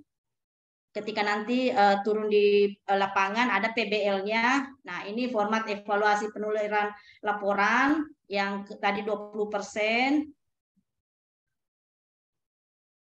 Kemudian ini format yang pengkajian ketika turun ke masyarakat. Karena kami ada pengkajian format khusus se-Indonesia, tapi ada saya modifikasi, Pak. Nah, ini contoh-contoh format nanti yang akan digunakan. Nah, ini format pengkajiannya. Nah, contoh analisis datanya untuk prioritas masalah sampai contoh kan kami sampai di menyusun perencanaan aja. Untuk implementasinya itu hanya role play di kelas. Ketika PBL baru aplikasi untuk implementasi dan evaluasi. Jadi mohon masukannya, Pak, apa yang saya sudah buat, menurut saya dengar tadi sudah agak-agak ada lah sedikit untuk OB-nya, Pak. Terima kasih, Pak. Assalamualaikum warahmatullahi wabarakatuh. Waalaikumsalam. Baik, terima kasih, Bu. Wah, Ibu sudah banyak ya menyusunnya. Tapi bisa nggak ditayangkan kembali, Bu? Karena saya belum Oh, ya, bisa.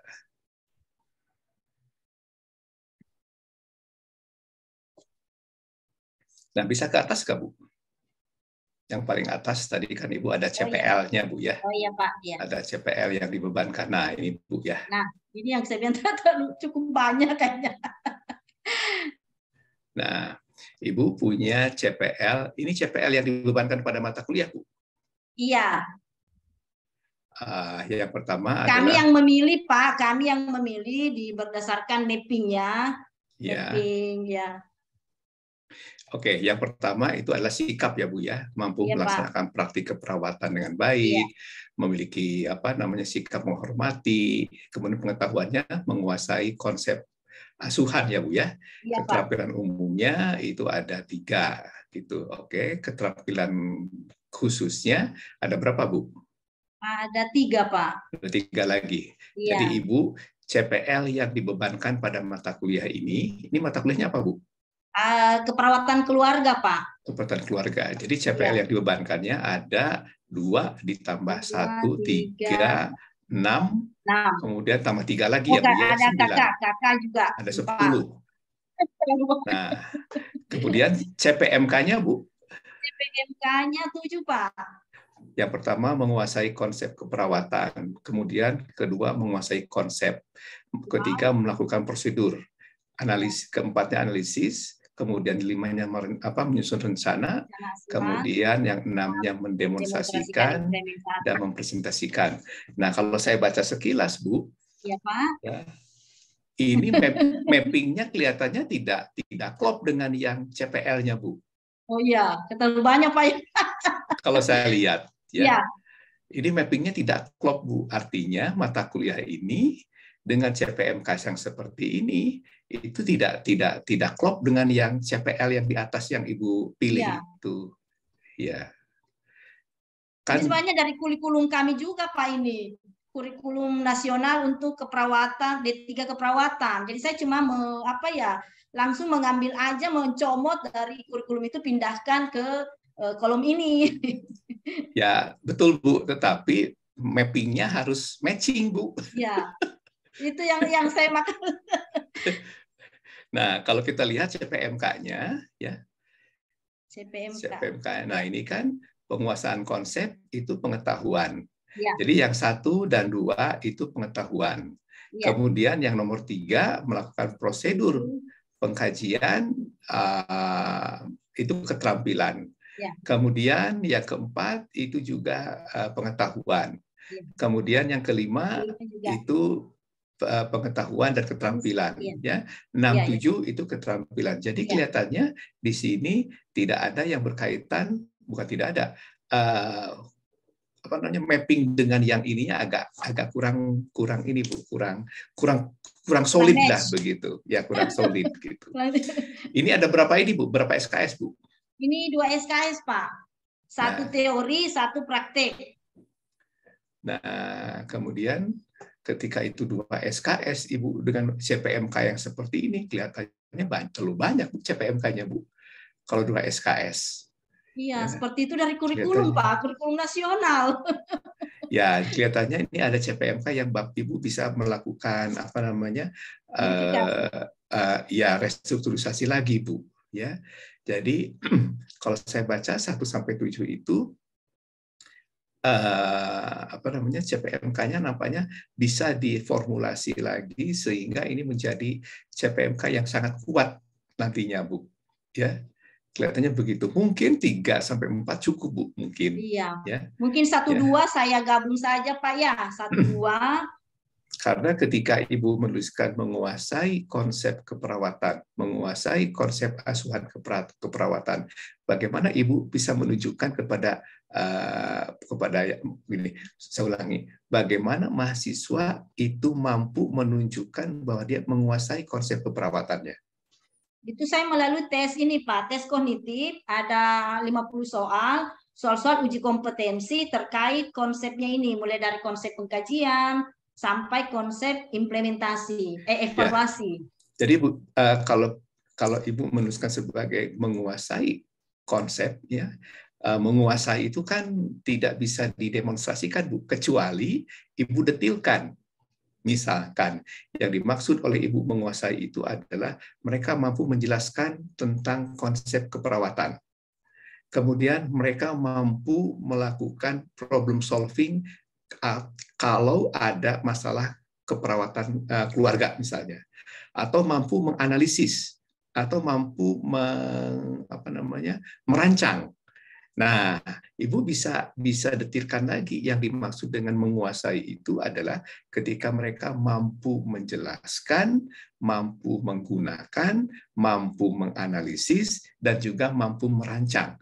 Nah, ini itu bukan yang di bawahnya Pak, ini udah ada yang poin 4, melakukan analisis, kelima melakukan rancangan, rencana, menyusun. Justru itu Bu, jadi yang mampu menganalisis, merancang dan sebagainya itu menjadi bagian dari penguasaan konsep keperawatan. Itu maksud saya.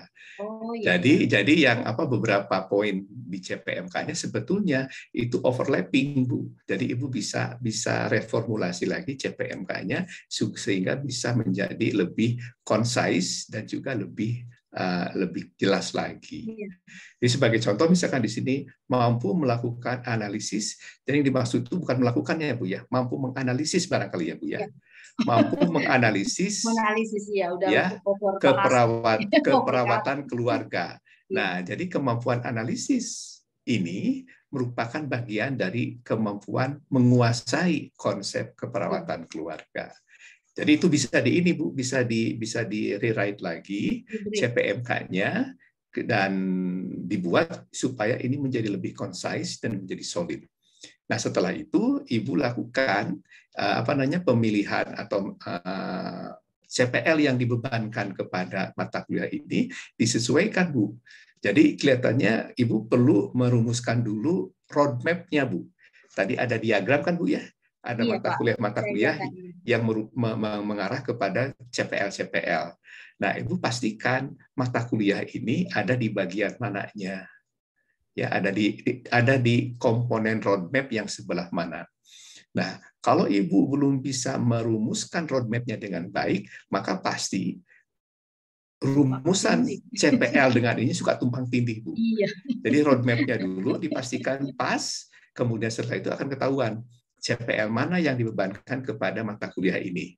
Nah, dari situ Ibu bisa melakukan mapping antara CPL dengan CPMK-nya. Iya.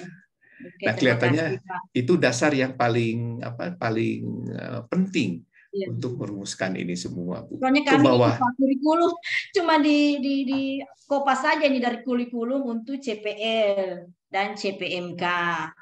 Jadi berarti memang kami harus restrukturisasi Pak ya. Ya, Ibu punya CPL berapa butir, Bu? CPL 18 butir. Iya. Ya.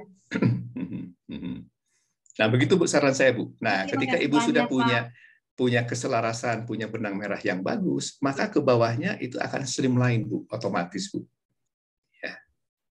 Oke, Pak, makasih banyak. Sama-sama, Bu. Makasih Pak Sarul atas kesempatan yang diberikan.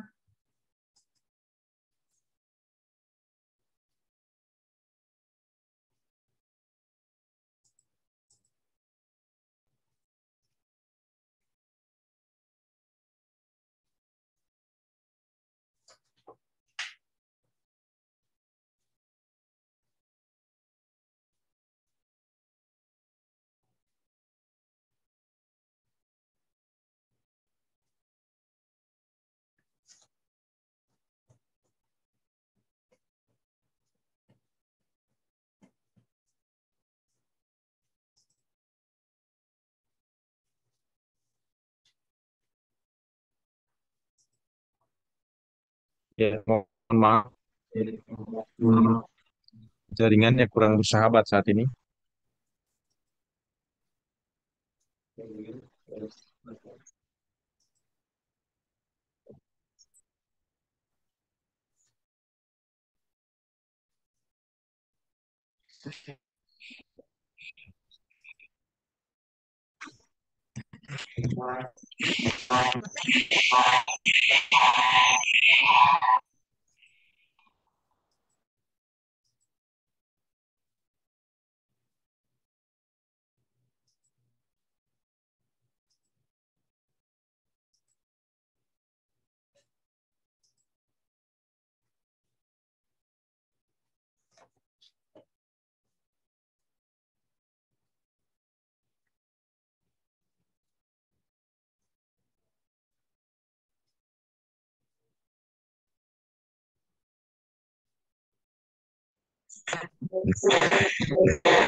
Assalamualaikum Pak. Waalaikumsalam.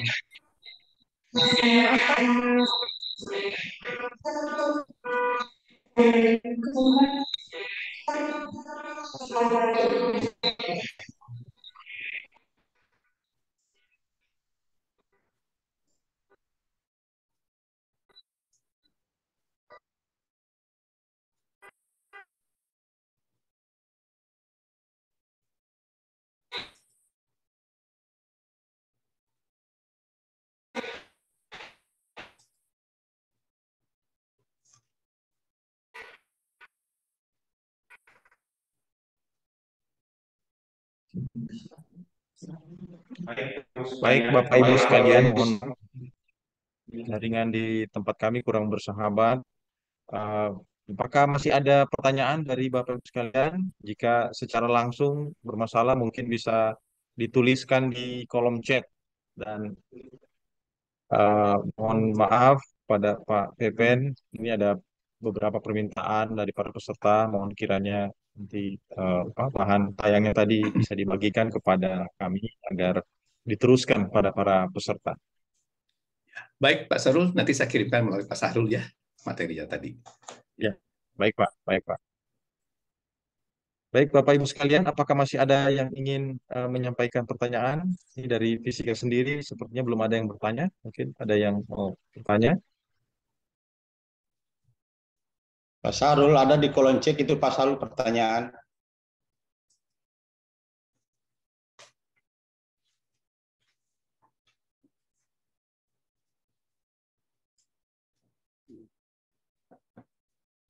Pak Sahrul, ada di kolom chat pertanyaan dari peserta.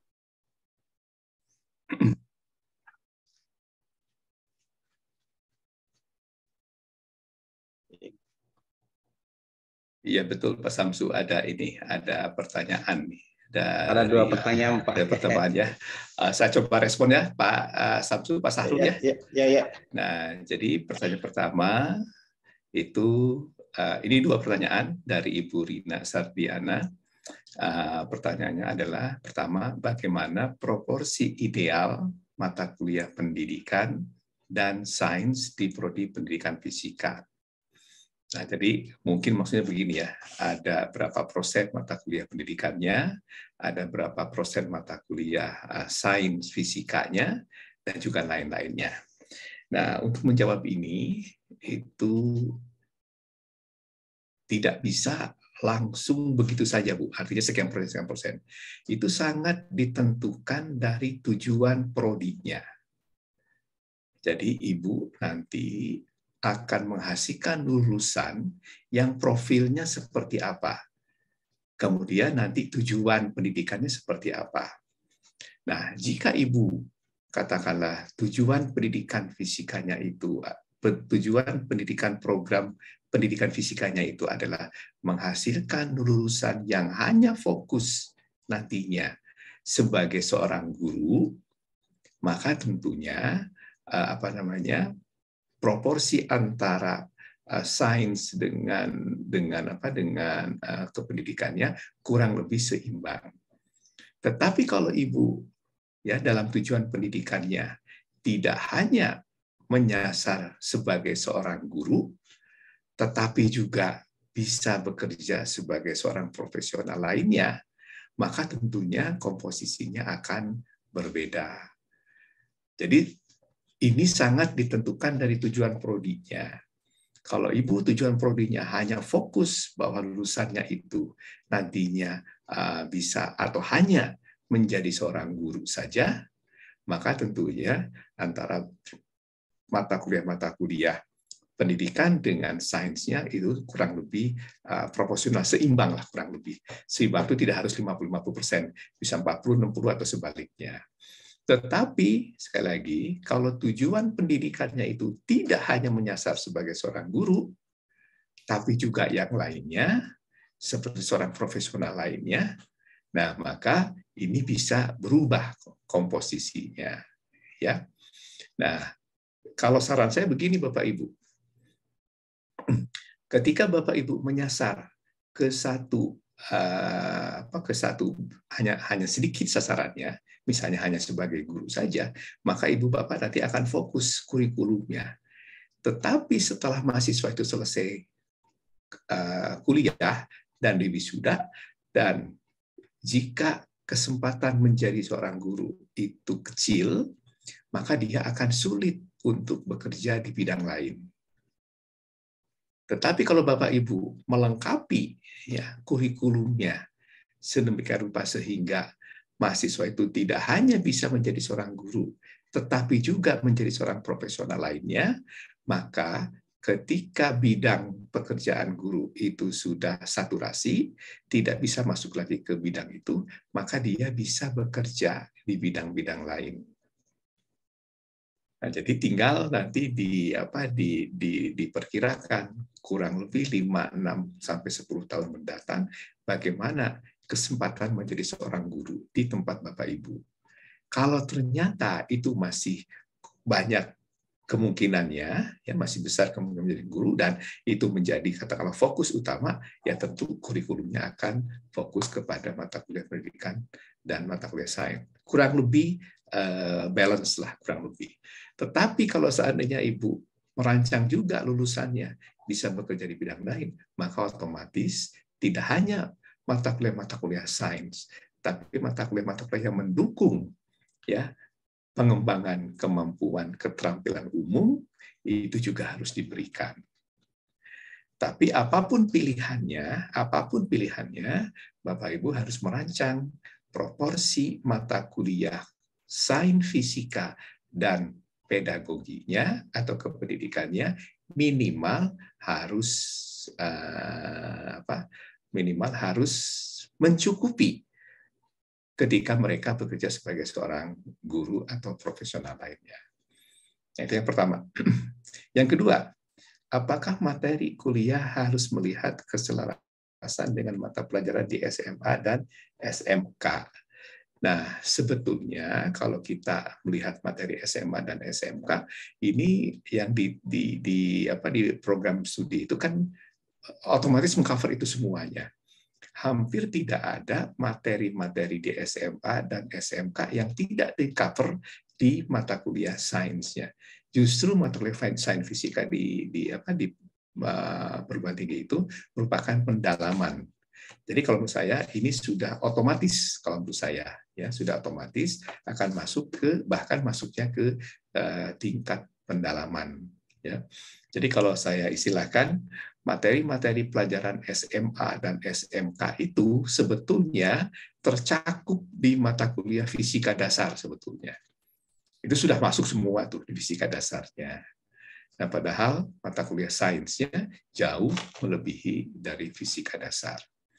Mungkin itu Pak Sahrul, Pak Samsu, ya komentar saya tentang pertanyaan dari Ibu Rina Sardiana ini. Saya kembalikan ke pembawa acara atau ke Pak Sahrul.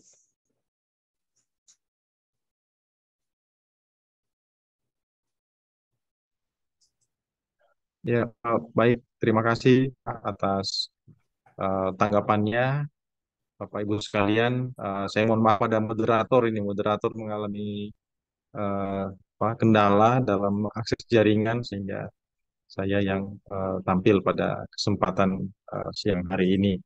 Ya, alhamdulillah Bapak Ibu sekalian, saya lihat sudah tidak ada lagi pertanyaan dari para peserta dan saya kira kita cukupkan karena saya informasi bahwa Bapak Ibu sudah ditunggu oleh agenda berikutnya. Ya, sebelum mengakhiri acara ini, mengajak kita sekalian peserta workshop ini untuk memberikan apresiasi ya.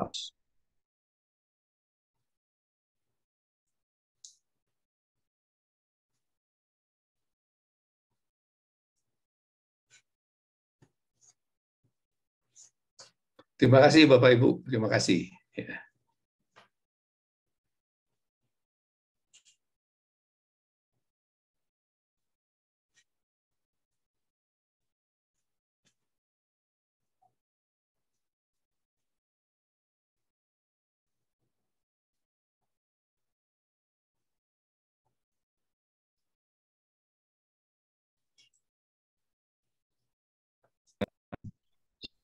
Ya, saya atas nama pimpinan Fakultas Keguruan dan Ilmu Pendidikan mengucapkan terima kasih kepada narasumber kita pada kesempatan siang pagi hingga siang hari ini. Sekali lagi saya mengajak kita sekalian memberikan apresiasi ya, aplaus pada beliau. Terima kasih Pak Pepen Terima kasih atas Bapak Ibu.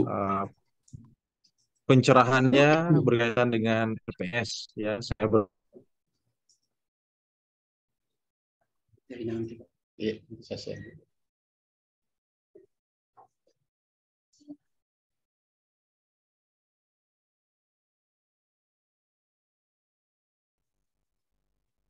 Di skill. Iya, iya, iya. Emang ketiga. Oh ya, di skill. Di skill. Takut sekali sampah kade.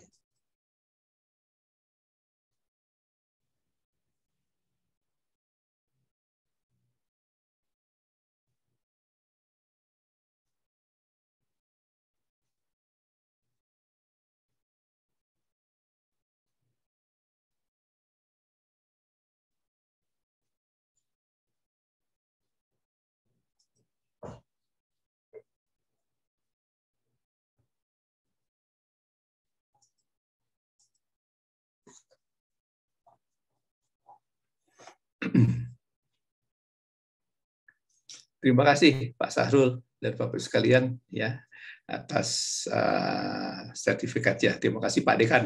Ya.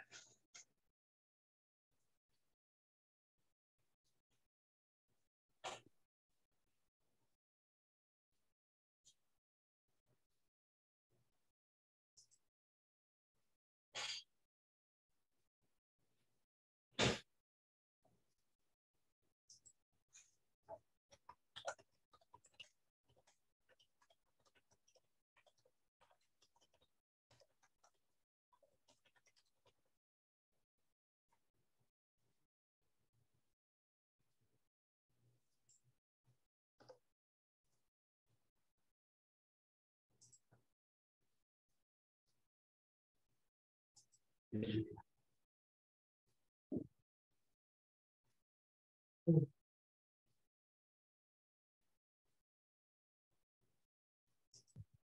kasih banyak Pak PPN. Terima kasih Pak Samsul, terima kasih. Ya. Pak Ariskan, gimana kabar Pak Ariskan? Dari ini Pak, dari Samarinda ini. Ya, ya, ya. Pak Ariskan Kadar Pak dari Alhamdulillah, Samarinda. Kan PP sudah ilmunya Ya, sudah. digunakan untuk akreditasi internasional. Sudah. Tinggal menunggu hasil. Oh, sudah Pak ya. Ya, alhamdulillah. Ya, ya. Ya dapat hibah kemarin Pak, hibah akreditasi internasional Pak Ariskan ya. Ya. Oh. Prodi apa Pak? Pendidikan fisika dan pendidikan biologi. Ya, ya, ya. Bapak juga yang memberikan kami pelatihan untuk bagaimana mengisi. Iya. Assalamualaikum Pak PPN. Waalaikumsalam. Assalamualaikum Pak PPN. Waalaikumsalam Pak Ini Hamid. Pak Abdul Hamid dari Banda Aceh Pak. Oh, Pak Pak. Abdul Hamid, iya, iya. Bagaimana Pak? Pak. Iya. Pak Abdul Hamid yang Bapak pembimbing saya dulu di ITB Pak. Oh. Maaf Pak, maaf. Wah, saya lupa. Ya. Bapak baru pulang sekolah dulu. Ya, ya, ya, ya. Sekarang alhamdulillah material ini Pak. Ini Pak ya. Aduh, maaf sekali Ya. Pak Abdul Hamid, lupa saya. Ini Pak. Ini Mungkin ke material ini Pak. Walaupun dalam. Ya, ya. Pak Abdul Hamid nih. Ya, ya, ya. Saya ingat sekarang Gimana Pak. Pak kabarnya Pak? Baik, alhamdulillah. Iya. Sehat. Alhamdulillah. Bapak sehat Pak ya? Alhamdulillah. Ya. Itulah saya lihat tadi sinyal. Ini pembimbing saya dulu. Gimana Pak? Keadaannya sekarang? Baik, alhamdulillah Ya. sehat Pak Abdul Hamid. Ya, ya. Kapan Sekarang saya datang, baru Pak? Ini ingat saya Pak ininya Pak. Dulu Bapak seperti apa Ah. sekarang baru keingetan. Nah, ini udah nampak wajahnya saya ini kan. Ya, ya, ya. Itulah dulu saya waktu Bapak baru pulang ya kan. Ya, ya, betul. Dan dengan mau Pak Karnawi dulu. Nah, itulah ini. Cuma Bapak alhamdulillah sehat ya. Ya, alhamdulillah. Ya. Kapan-kapan ke Aceh nih Pak. Insya Allah Pak, kalau ada waktunya Pak. Ada. Kami di Aceh alhamdulillah semua kan. Baik. Ya. Itulah ini tadi menarik sebenarnya temanya ini, ya kan, tentang RPS dalam kerangka kurikulum baru. Kami juga masih kekurangan ilmunya ini, terutama tentangnya RPS, apalagi listrik magnet itu salah satu patron yang bisa kami pegang kan. Ini belum sepenuhnya terlaksana, walaupun kurikulumnya sudah berjalan, tapi belum sepenuhnya berjalan gitu di patronnya. Gimana bisa kita dapatkan, Pak? Mungkin hardnya atau apa, softnya, gimana caranya? Ya, nanti saya sampaikan ke Pak Sahrul itu bisa kami bantu materinya. Ya. Pak Sahrul. Itulah, ini begitu saya dapat linknya langsung saya buka kan. Oh, Pak Pepen ini dosen saya. Nanti kita upayakan apa. Baik. Bapak sehat, Pak ya? Alhamdulillah, ya. Terima kasih Pak ya, terima kasih. Assalamualaikum. Salam. Saya kembalikan ke Pak Sahrul. Iya Pak, boleh Pak.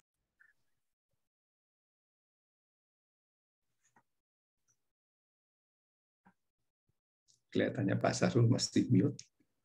Ya, terima kasih juga pada mitra yang berpartisipasi pada ini.